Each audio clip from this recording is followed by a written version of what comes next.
The text comes in during the toast.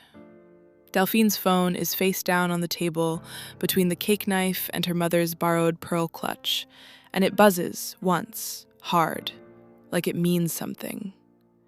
She flips it over without thinking. Champagne is still being poured 3 seats away. Marguerite is laughing at something the best man said, head tipped back, veil pushed off her shoulder. 26 hours a wife. The screen says Anson. Delphine has had his number for 4 months. He's her brother-in-law now. That word still doesn't fit right in her mouth. And in 4 months, he has texted her exactly twice. Once to ask what wine Marguerite liked for the engagement dinner, once to say thank you for the speech. This text says, "Don't mention the house thing yet. Not until she's back from the trip." Delphine reads it twice. There is no house thing that she knows of. There is no context for a house thing. And there is something about the word yet, the casual, planted certainty of it, that makes her stomach do something small and specific, like a door closing 2 rooms away. She looks up. Anson is at the head table, arms slung along the back of Marguerite's chair, laughing at the same joke everyone else is laughing at. He doesn't look at Delphine. He doesn't need to. He already knows she got it. She types, "What house thing?" and deletes it. Types, "I don't know what you're talking about," and deletes that too. In the end, she sends nothing, because sending nothing feels like the only move that doesn't hand him something. This is where it actually starts, if anyone's counting. Not the wedding. This. Delphine and Marguerite are 2 years apart, and built from the same argument, the way a lot of sisters are.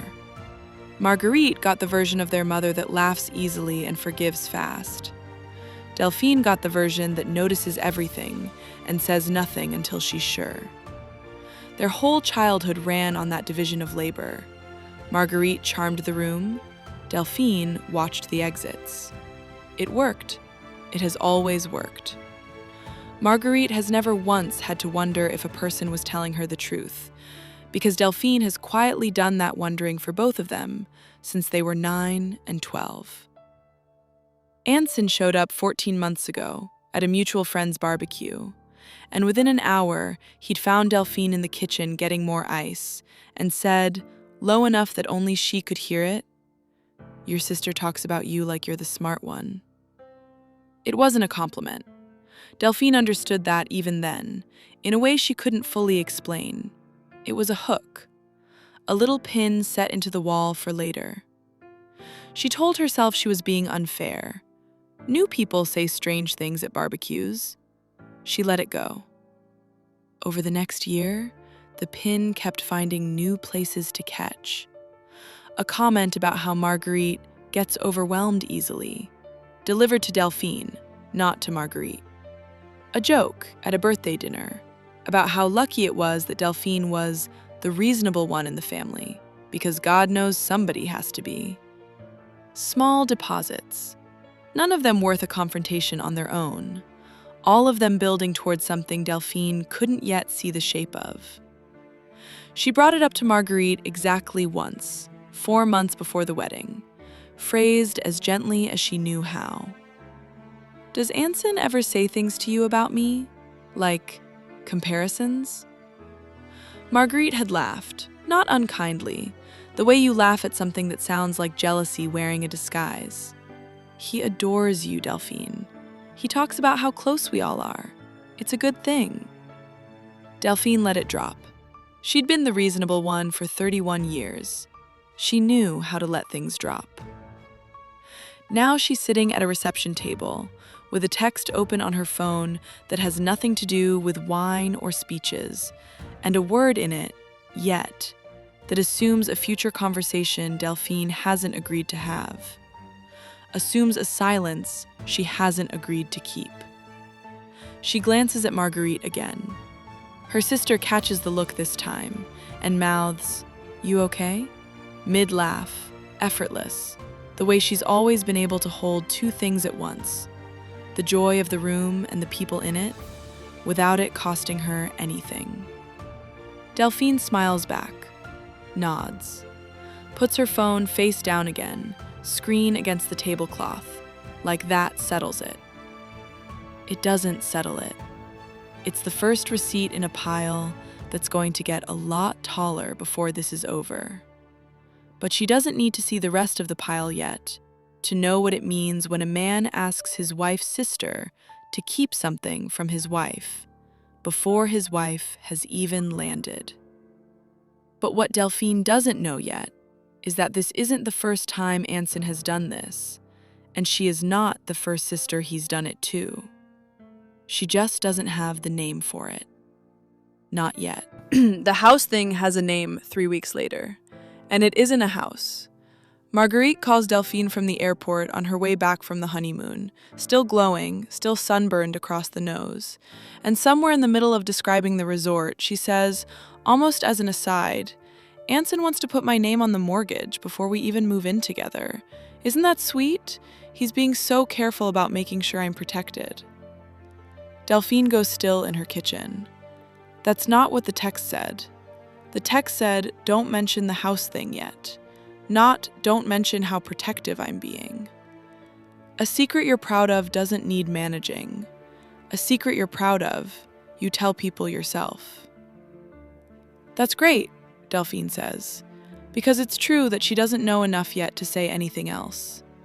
When's that happening? I don't know, he's handling the paperwork. Marguerite's voice does the thing it always does when she's happy and unbothered. A little sing-song lift at the end of sentences. He said it's basically done. Delphine writes that down in the small private ledger she's been keeping in her head since the reception. Basically done. Handling the paperwork. Don't mention it yet. None of those phrases belong to a man being careful with his new wife's future. They belong to a man narrating an outcome before it's happened, to see if anyone stops him. Here's a warm one before we go back in.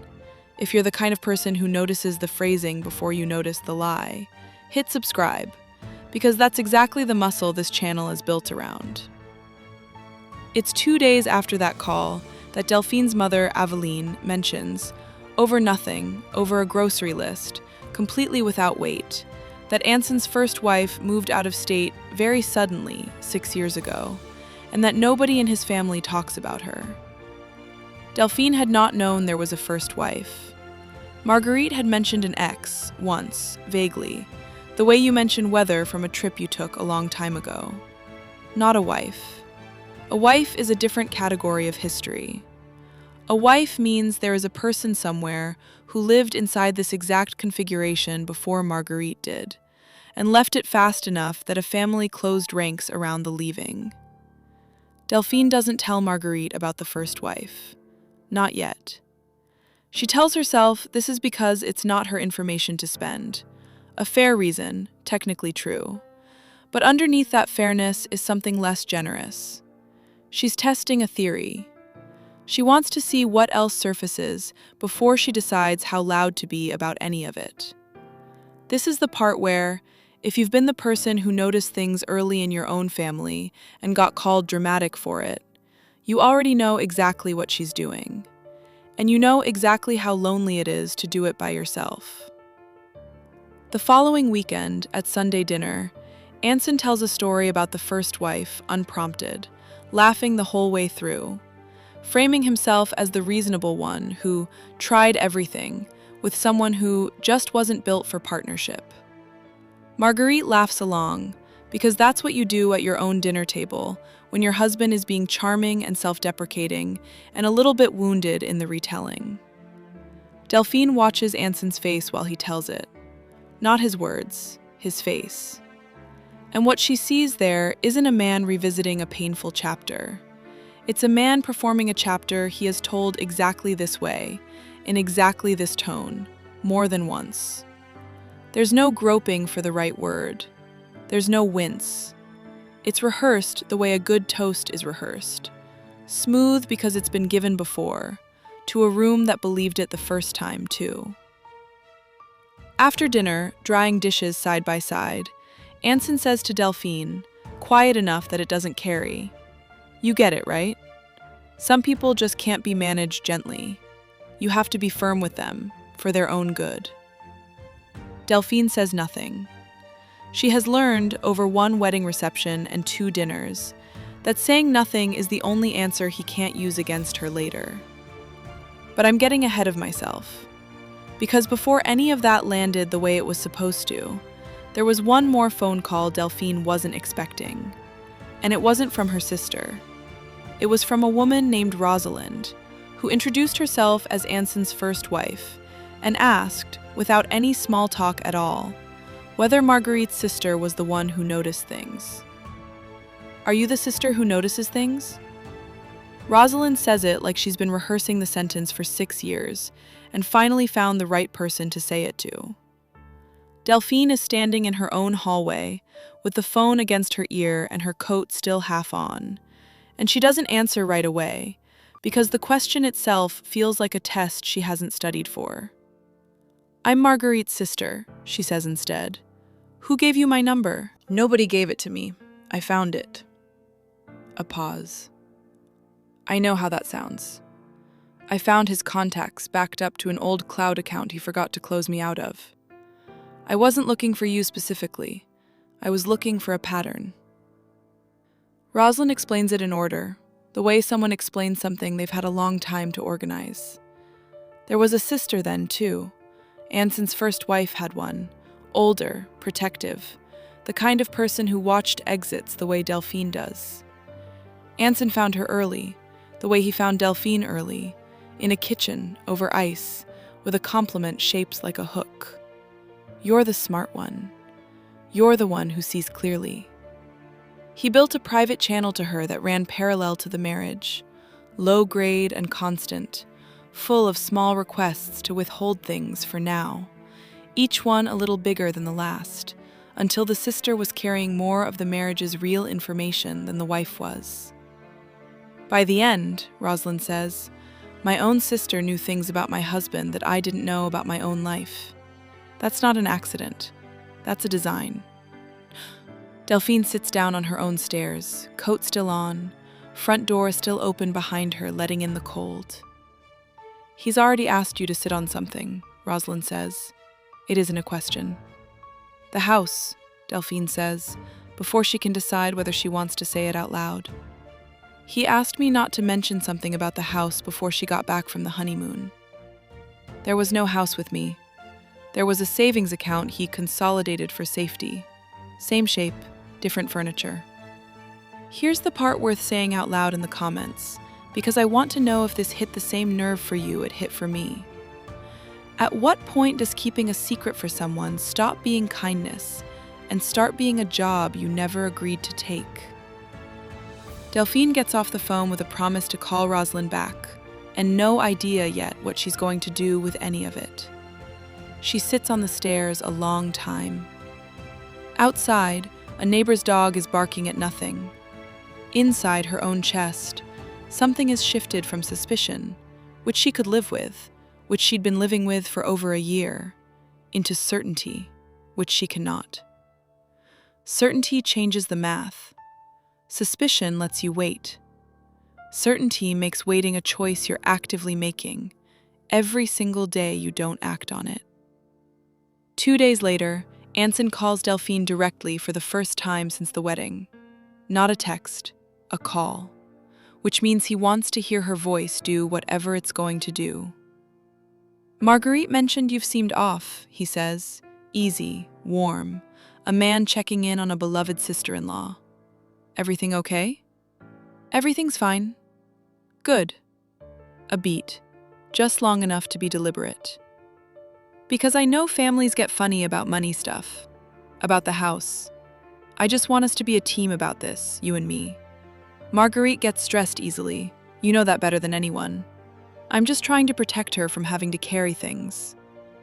And there it is, delivered as tenderness, wrapped in the exact language Rosalind described almost word for word. Protect her from having to carry things. As if the carrying isn't happening anyway, just quietly, in a sister he's decided is sturdier than the wife he married. Delphine says, I have to go. and hangs up before her voice can give away how much ground just moved under her. She calls Rosalind back that night. Rosalind asks her one thing before they hang up, gently, like she already suspects the answer.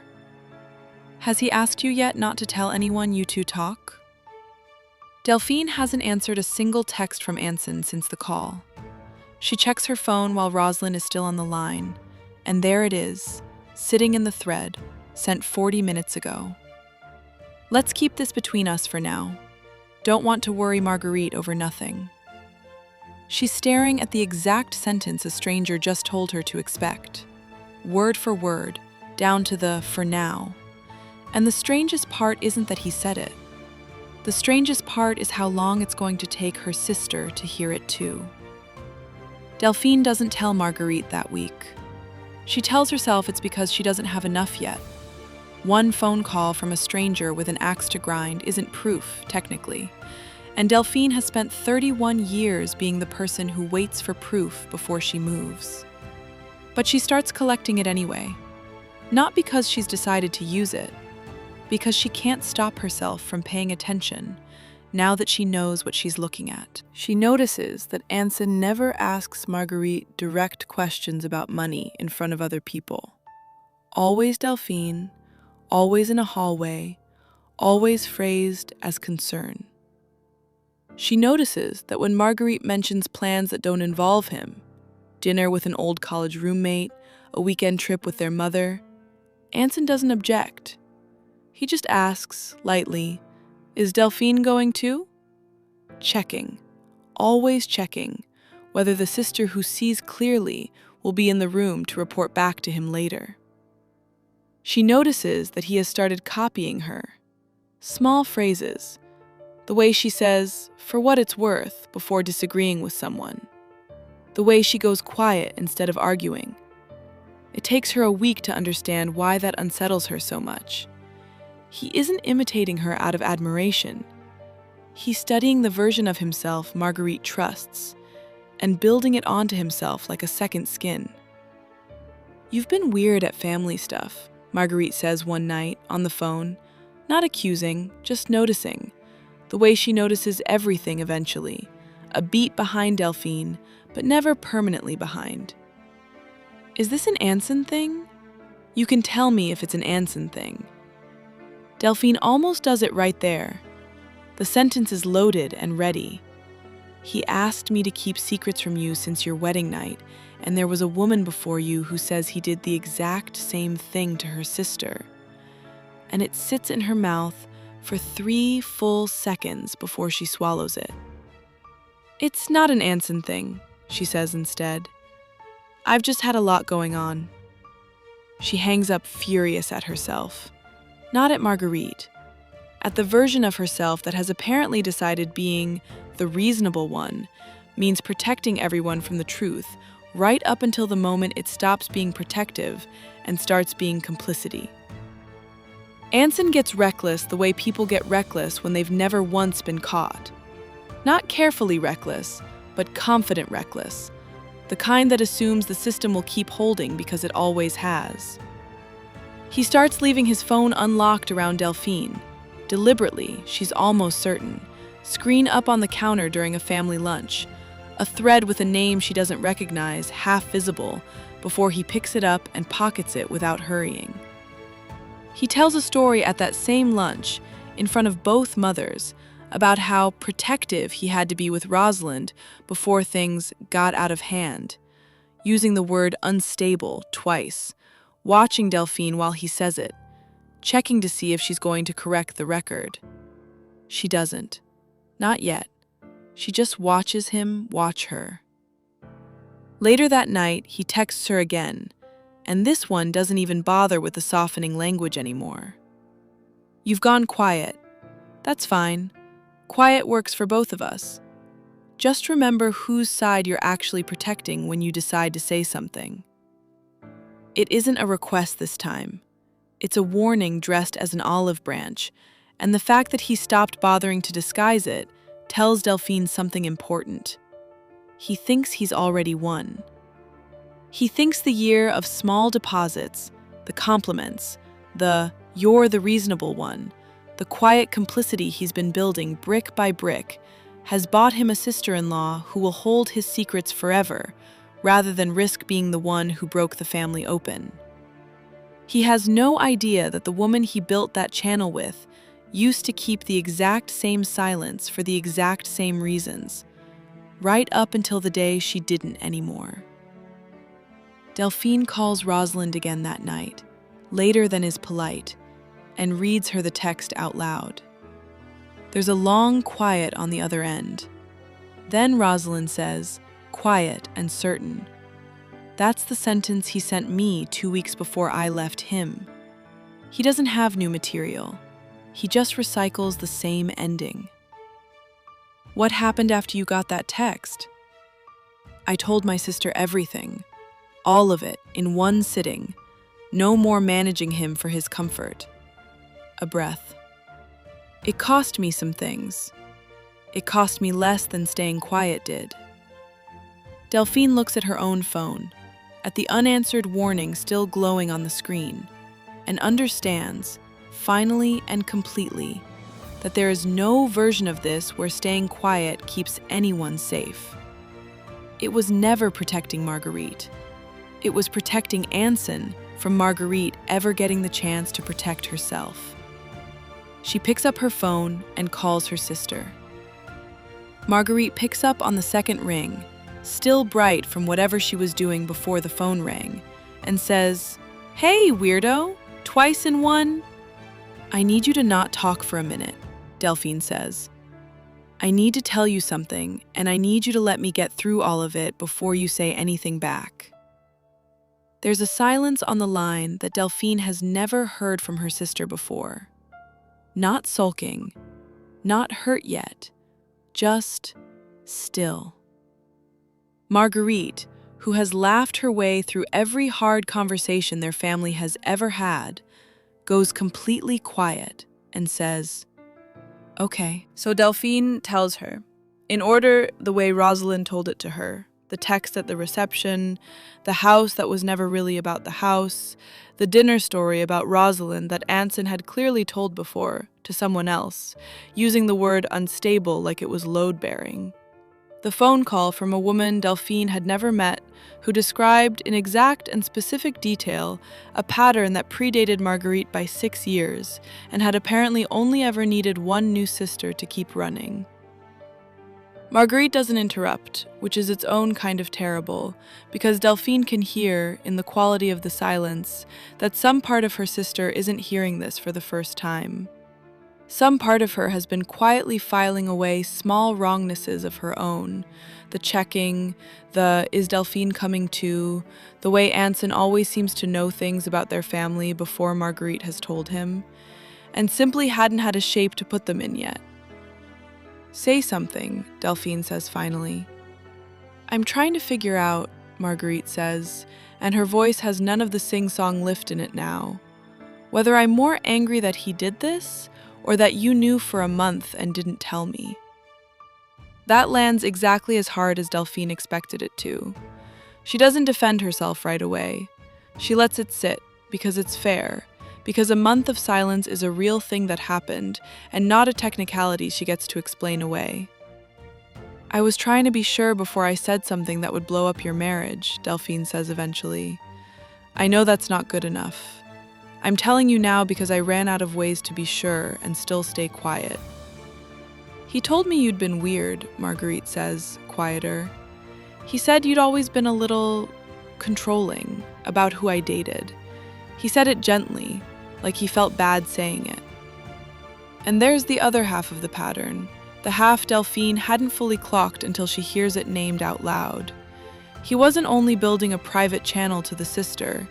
He was preloading the wife with just enough doubt about that sister that if the truth ever surfaced, it would arrive looking like jealousy instead of like a warning. "He's been doing that for months," Delphine says, "softening you up in case this exact call ever happened." She can hear, in the long breath Marguerite takes before she answers, the sound of a person recalculating an entire year in real time. And that recalculation is the actual turning point of this whole story, not whatever happens next with Anson. I need to see the texts, Marguerite says. Not because I don't believe you, because I need to see it in his own words, not filtered through anyone, not even you. Delphine forwards them right there on the call, one screen at a time, and stays on the line while her sister reads a year of small, deliberate deposits laid end to end for the first time, no longer disguised as anything. It takes 11 minutes. Delphine counts them, because 11 minutes is exactly how long it takes for the person you've been protecting to stop needing protecting and start needing something else entirely. Room and quiet, and the space to decide on her own what she's going to do about a husband of 6 weeks who has apparently been running the same script since before she met him. I'm going to call you back, Marguerite finally says. I have to talk to him. Alone. Tonight. Marguerite, I'm not asking you to be quiet anymore, her sister says. I'm asking you to trust that I can finally hear it.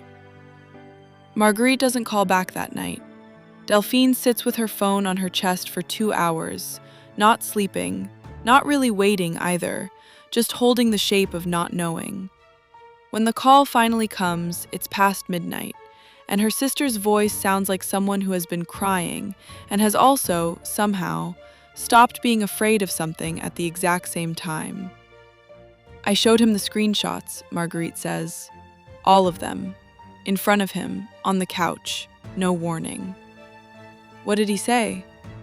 He said I was being manipulated. By you. A short, disbelieving laugh, nothing like her usual one. He actually said the word manipulated, Delphine, about the two of us, to my face, while I was holding his own texts. That's the moment, Marguerite says, that it stopped being complicated. Not the texts, not even Rosalind's call, which Marguerite listened to in full, on speaker, 20 minutes later, hearing a stranger describe her own honeymoon in advance. It was watching a man reach, instantly and without hesitation, for the exact same accusation he'd been quietly preloading into her for months. She's controlling, she's jealous, don't trust her. And hearing how smoothly it came out, like a drawer he'd already built and labeled and just needed to open. You don't get that fluent at a lie by accident, Marguerite says. You get that fluent by using it before. She packed a bag that night, not because anyone told her to, because for the first time in 6 weeks, she was the one deciding what happened next in her own house, instead of managing what somebody else needed her to feel about it. It has been 3 weeks since. The marriage is being unwound, quietly, through lawyers, the way these things go when one side would very much prefer nobody talks about why. Rosalind and Marguerite have spoken twice, briefly, carefully. 2 women comparing a timeline that overlaps in ways that used to be invisible and now can't be unseen. Delphine's mother knows most of it, not all of it. Some things, Marguerite says, she gets to decide when to tell, on her own terms, on her own timeline, which is, everyone agrees, exactly how it should have gone the first time, too. Here's what Delphine has been sitting with since. Being the one who notices things isn't a burden you carry so other people don't have to feel the weight of the truth. It's a signal you're supposed to hand over, on time, even when the timing is inconvenient, even when it costs you a month of feeling like the difficult one. Silence held out of love is still silence. It still buys the wrong person time. And if you've ever been the sister who saw it first and said nothing because you weren't 100% sure yet, you already know exactly how heavy that 100% got to carry alone. You are not too much. They were just not enough. There's a version of this story that doesn't end here. The version where the person doing the isolating doesn't have a sister to compare notes with, or a Rosalind on the other end of a stray contact list, and just keeps going, quieter, longer, to someone who never gets the chance to catch it in time. That's the story I'm bringing you next, It starts with a woman who thought she'd finally found the one person in her family who never took sides, and didn't understand until it was almost too late that never taking sides was never neutral to begin with. Around here, we don't just survive it, we understand it, and then we let it go.